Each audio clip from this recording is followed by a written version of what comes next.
우리 오늘 아주 특별한 분을 모셨습니다. 정형외과 족부, 족관절 핫한 분이고 대가시죠. 김범수 교수님 모셨습니다. 반갑습니다. 반갑습니다. 발음을 정확하게 해주셔야 됩니다. 족부, 족관절. 족부, 족관절. 네. 인하대병원 정형외과에 근무하고 있고요. 발과 발목을 전문으로 하고 있습니다. 유튜브 김범수 교수의 발편한 세상 같이 운영하면서 발 건강에 관한 여러 가지 좋은 정보 제공하고 있습니다. 우리 김범수 교수님이 저하고 인연이 어떻게 됩니까?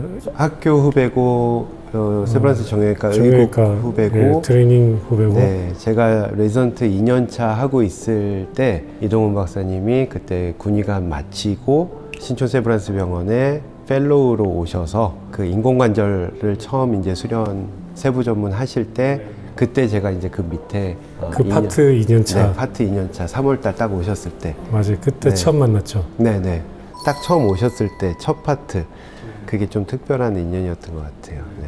김범수 교수님은 발 쪽을 전공을 하시는데 우리 채널에서 어떤 거 좀 소개를 해주고 싶으세요?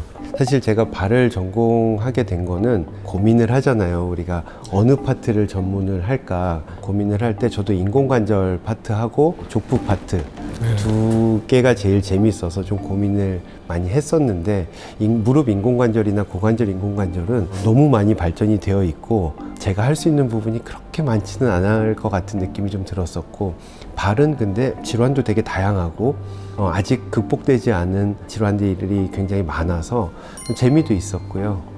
그래서 발을 선택을 하게 됐습니다. 한 분야에 저도 이제 이렇게 십몇 년 이렇게 쭉 하다 보니까 그 중에서도 이제 저의 장기, 특기 같은 것들이 좀 생기더라고요. 하나는 발목의 관절 연골이 부분적으로 손상되어 있을 때 그것을 재생하는 그런 치료, 최신 치료 방법으로 많이 하고 있고요.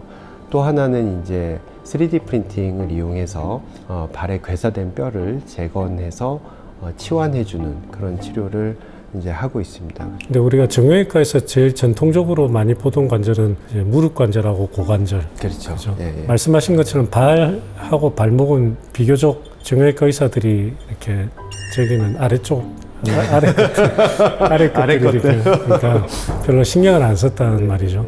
그러다가 제 기억으로는 이진우 교수님께서 강의하시고 하는 걸 제가 들으면서 저 분야도 저렇게 막 할 게 많구나 라고 생각을 했는데 발목도 발목 관절이 있으니까 거기에 관절염이 올 텐데 이 무릎 관절하고 발목 관절하고 관절염의 빈도라고 하면 어느 정도로 차이가 날까요? 무릎이나 고관절은 나이가 들면서 서서히 퇴행성 관절염이 많이 생기는데요. 발목 관절이 얇으면서 굉장히 단단하거든요. 그래서 어지간해서는 잘 닳지를 않아요. 그래서 퇴행성 관절염은 잘 안 생기는데 대신 우리가 이렇게 발목을 삐끗하는 일이 많잖아요. 삐끗하게 되면 연골이 속에서 서로 부딪히면서 연골이 까지게 되고 그 후유증으로 인해서 외상후 관절염이 생기는 경우들이 많이 있습니다.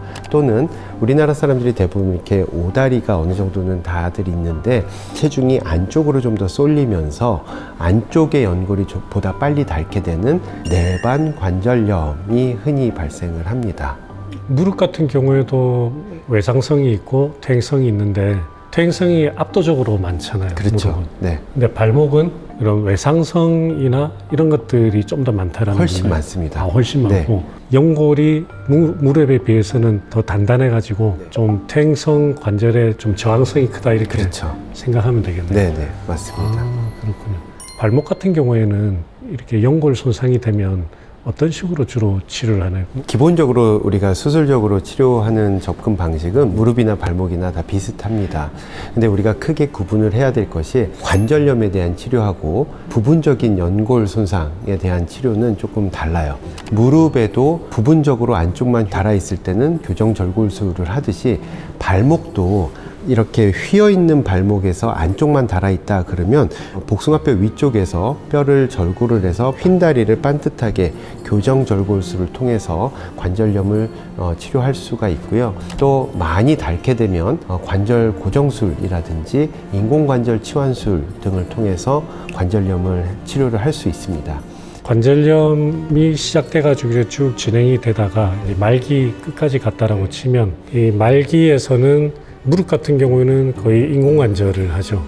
근데 발목에서는 인공관절을 할 수도 있고 아예 발목을 안 움직이게 굳혀버리는 수술을 할 수도 있다. 아까 두 가지 있다고 말씀하셨죠. 이제 무릎 같은 경우에는 관절 굳히는 수술을 하면 안 되죠. 기능이 너무 떨어지니까. 근데 발목은 굳혀도 기능이 어느 정도 되기 때문에 그게 아직까지도 하는 수술이고. 근데 이제 우리 김범수 교수님의 주 전공은 말기로 가기 전에 관절이 상해가고 있는 이 과정에서 관절을 재생시키는 걸 지금 아주 잘 하시고 거기에 아주 성과를 잘 내고 계시잖아요. 그죠?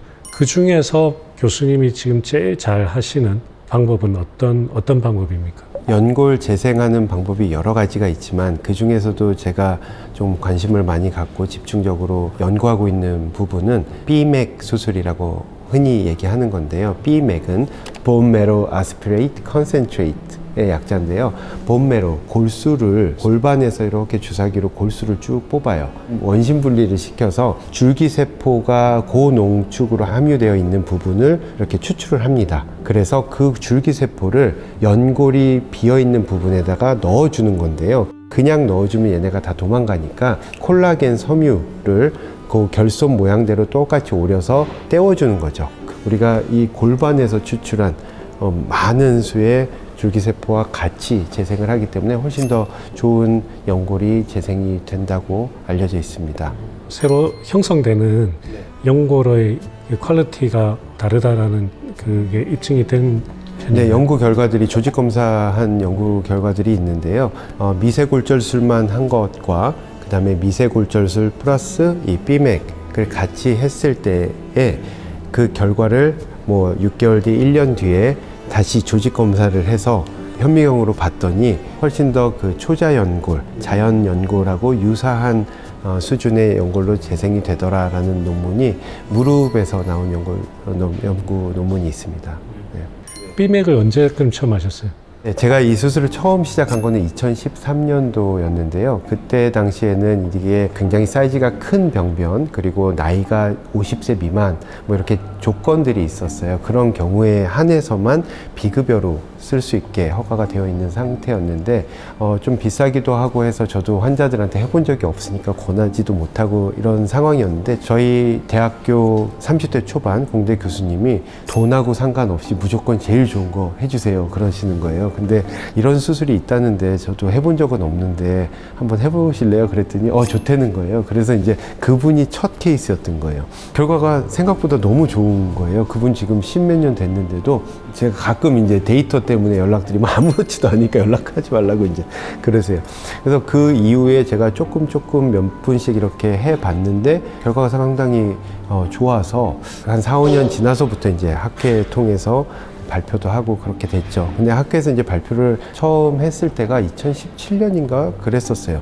생각보다 다들 이 컨셉에 대해서 동의를 많이 해주시고 이 B맥 치료에 대해서 제가 1년에 여러 번 국내에서 강의를 이제 했었죠. 그러다 보니까 환자들도 아름아름 이렇게 인터넷 카페나 이런 데를 통해서 많이 찾아오시고 또 국제적으로도 조금 인정을 받기 시작한 것 같아요. 그래서 이 콜라겐 섬유 만든 회사가 이제 스위스 회사거든요. 본사에서도 이제 저를 국제적인 스피커로 자꾸 초청을 해주시고 있고 24년도에도 뭐 유럽 학회, 그 다음에 세계 족부족관절 학회 초청 강의를 할 수 있는 기회가 있었습니다.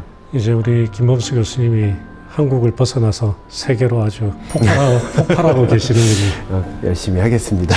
감사합니다. 아주 자랑스럽습니다. 감사합니다. 그럼 우리나라에서는 거의 독보적이시겠네요, 그죠? 사실 수술 자체가 어려운 건 아니기 때문에 방법만 알면 이제 생각보다 쉽게 잘 하시는 분들은 다 할 수 있는 수술이라서 지금은 많이들 하고 계시고 지금 하고 나서 좋으니까 단순한 생각이라고 이야기를 겸손하게 하시지만 늘 하는 대로 흘러가는 게 대부분인데 거기서 이런 아이디어를 내가지고 어떤 한 스텝을 올린 거니까 훌륭한 거죠. B맥은 제가 하는 수술에도 좋아요. 아마 10년부터 B맥을 썼을 거예요. 어쨌든 내 거를 쓰는 거고 수술할 때 그냥 현장에서 딱 해가지고 바로 투입할 수 있고 참 좋은 방식인 것 같아요. 꼭 필요한 경우에 잘 선택해서 사용하면 수술 결과를 좋게 하는 데 많은 도움이 되는 것 같긴 합니다. 지금 독보적으로 하시는 이 3D 프린팅 한번 설명 좀 해주시죠. 발목뼈가 모양이 사람마다 다 다르거든요. 크기도 다르고 모양도 다르고 하기 때문에 기성품을 사용할 수는 없고 환자 맞춤형으로만 가능한데, 그것을 세라믹으로 똑같이 만들어서 갈아 끼워 넣어줬더니 결과가 좋더라. 미국 그 JBJS 제일 권위 있는 학술제 억셉트가 되면서 이 치료가 가능한 치료구나라는 게 이제 알려진 거죠. 근데 이 세라믹으로 이렇게 만들 수 있는 기술이 우리나라도 못하고 일본에서만 가능한 치료여서 다른 나라에서는 못하는 수술이었어요. 그런데 이제 3D 프린팅이 나오면서 원래 뼈의 모양하고 똑같은 이런 걸 만들 수 있게 된 거죠. 세계에서 최초로 3D 프린팅을 이용해서 거골 치환술을 한 게 2016년이었고요. 그 무렵부터 이제 저도 이거 꼭 해야 되겠다 해서 열심히 그때부터 막 하려고 노력을 했는데, 근데 식약처에서 이거를 허가를 이제 해주기까지가 오래 걸린 거죠. 그래서 처음에 연구 목적으로 이제 허가를 받아서 첫 환자를 하게 됐는데, 3D 프린팅 기술이 국내 의료계에도 빠르게 확산하고 있습니다. 인공뼈로 끼워서 다시 관절을 만들어주는 겁니다. 반대쪽 뼈를 CT를 찍어서 그대로 대칭적으로 이렇게 뒤집으면 이 무너지기 전에 모양이 거의 비슷하게 복원이 됩니다. 그래서 3D 프린팅으로 원래 뼈 모양과 유사한 모양을 프린팅을 한 다음에 이렇게 바꿔서 넣어주는 거예요. 그러면 이 상태로 그냥 관절이 이루어집니다. 그 발목의 인공관절하고 지금 이거 거골 3D 프린팅 하는 거하고 같이 하는 거하고 차이점이 뭔가요?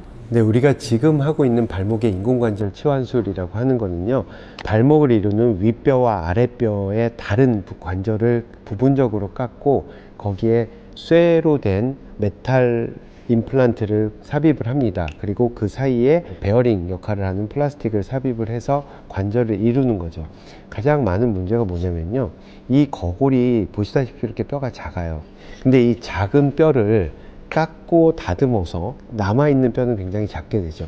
그러면 이 뼈가 얼마나 버티느냐의 문제인데, 많은 경우에 이 뼈가 버티지 못하고 구멍이 크게 생기는 경우도 있고, 버티다 못해서 이게 그냥 전체적으로 폭삭 무너지는 경우들도 생겨요. 이게 3D 프린팅 많이 하는 미국과 일본에서는 통째로 이거를 갈아 끼우는 겁니다. 추가적으로 뭐 무너지거나 구멍이 생기거나 할 우려가 없죠. 이제 발목에 인공관절 치환술을 해서 사용을 하시다가 위에 임플란트는 괜찮은데 아래쪽 임플란트가 뼈가 버티지 못해서 무너지게 되면 그때는 이제 밑에만 통째로 갈아 낀다. 이 아래는 통째로 이렇게 갈아 끼우고 위에 거는 기존의 인공관절을 그대로 사용하는 거죠. 인공관절 치환술 자체도 훨씬 수술 자체도 쉬워지고 부작용 합병증이 생길 가능성도 더 적어지고, 굉장히 좋은 소식이면서 안타까운 사실은 이 우리나라 제품이고요. 우리나라에서 만든 이 제품이 유럽에서 사용 허가가 났어요. 이미. 우리보다 빨리? 네. 근데 한국은 아직은 네, 우리나라에서는 아직 27년도 연구용으로만 허가를 한 네. 상태고, 예상하기로는 27년도에 허가가 될 것으로 예상을 하고 있습니다. 간단하게 정리하면 발목 관절이 이렇게 점점점 나빠지고 끝에 이제 말기에 가면 인공관절인데, 김보덕 교수님은 이 끝에 가기 전에 골수에 있는 그 조상세포를 이용한 이 치료를 아주 잘 하시고, 기존에 어떤 하던 인공관절 컨셉하고는 완전 다르게 이 거골 자체를 3D 프린팅으로 해서 통째로 갈아주는 이 수술을 우리나라에서 처음 하시고, 오히려 지금 유럽을 석권하는,